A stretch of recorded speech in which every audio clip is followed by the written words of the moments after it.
Hi, my name's Phil. I'd like to talk about politics. So, does Nigel Farage care about grooming gang victims or not? Last week, he and his Tory mates were trying to attack Jess Phillips over the resignation of a group of victims from the inquiry who weren't happy about the direction it was going in. However, this was a result of another group of victims, not Jess Phillips or any Labour minister. So Nigel Farage has decided that the victims who were calling for a more in-depth inquiry into grooming gangs shouldn't be involved. So he has decided in his infinite wisdom to simply declare that they aren't grooming gang victims at all.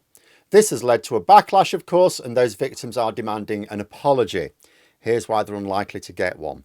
But first, for daily news and politics, please click the subscribe button to stay notified. So Nigel Farage claims he wanted an inquiry into grooming gangs. In reality, he absolutely doesn't. He showed no interest in the last inquiry, which took 7 years.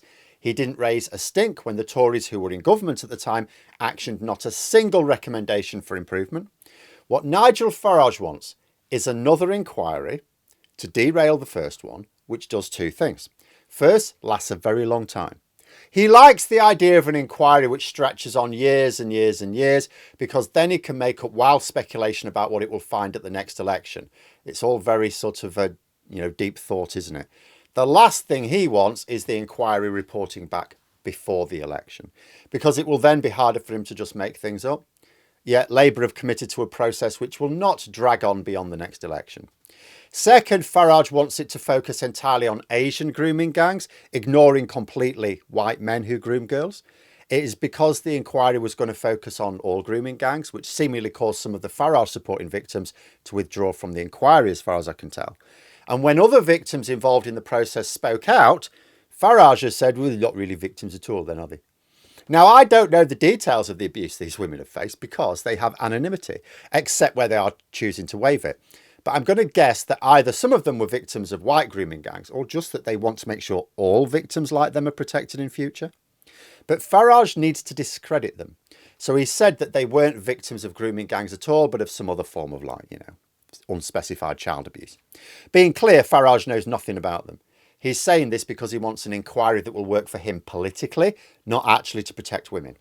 He's never done anything in his life to make life safer for women. He has no policies to do so in government. The victims have said that Farage's attack has left them feeling like they have to defend themselves and prove that they are victims all over again. And this goes to the heart of just how callous Farage's latest statement is. These victims were systematically failed by the authorities for many years. Lots of them made complaints at the time, but weren't believed. One of the most commonly cited reasons for not taking them seriously was believing the girls must have somehow led the men on, so they had to accept responsibility if it went a bit too far. Another reason was authorities being worried they would look Islamophobic in areas with large Muslim populations, places like Rochdale and Oldham, if they launched major investigations into what would have been in those places mostly Muslim men. In reality, their failure to do that has now increased a feeling of Islamophobia in Britain, as it has allowed the far right to claim that the problem is largely centred on Asian gangs, when it isn't. But nonetheless, young victims of rape were not believed by the authorities. What was already a traumatic period of their lives was made much worse by the lack of any justice system, even for those brave enough to approach it. Eventually, the issue came to public attention. The victims started to make headway. Even then, it was very slow. Keir Starmer, as Director of Public Prosecutions, did go after the grooming gangs, but the Conservative government of the time launched a major inquiry. All sounded very good. Took 7 years, but then did nothing with the results. We finally have a government that has come to power promising to halve violence against women with a range of measures to deal with all sorts of abuse in the home, as well as to tackle grooming gangs, including implementing all of those recommendations the Tories did not, and Nigel Farage made not one fuss about. And they've now agreed to hold another more specialised inquiry specifically into grooming gangs, and Nigel Farage is now saying he doesn't believe the victims again. He's the last person in the country to say he doesn't believe the victims, and that's how this should be phrased. If I can criticise Starmer over this, it is that he isn't shouting that from the rooftops. If I were him, I'd hold a major press conference to explain how his inquiry has been shaped by actual victims of grooming gangs, not Labour ministers, that it's a shame that some who were selected have withdrawn, but emphasised they can come back. He should then talk briefly about his own personal role in being the first prosecutor to go after the grooming gangs, but then move on to the crux of the matter. The reason why over a decade later we're still playing catch up with the menace of grooming gangs is because the victims were not believed. In fact, they were sometimes blamed for the abuse.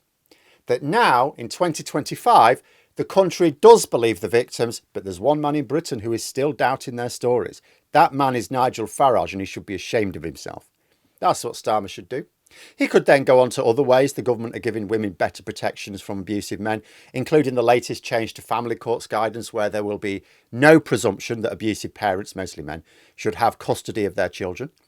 But the main message should be that Nigel Farage is the last man in the country who refuses to believe the victims of grooming gangs. But let me know what you think in the comments below. And for more content, you could subscribe to the channel or even join for access to streams and behind the scenes updates. Thanks for watching, and until next time, I'll see you later.